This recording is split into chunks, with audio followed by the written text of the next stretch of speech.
Hello guys. तर संध्याकाळची वेळ आहे आणि आम्ही पोहोचलो आहोत श्रीशैलम, आंध्र प्रदेश येथे.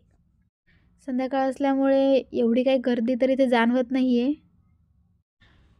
श्रीशैलम हे भगवान शिव आणि देवी पार्वती यांच्याशी संबंधित हे एक स्थान आहे.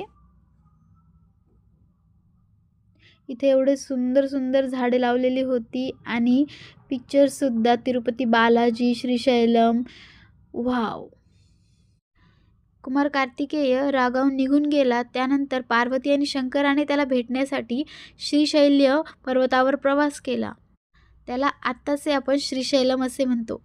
मोबाईलमध्ये अलाउड नसल्यामुळे तुम्हाला काही दर्शन घडवू शकणार नाही मी. श्रीशैलम दक्षिणेचे कैलास असेही ओळखले जाते. हे हजारो वर्षांपासून लाखो भक्तांचे श्रद्धास्थान आहे.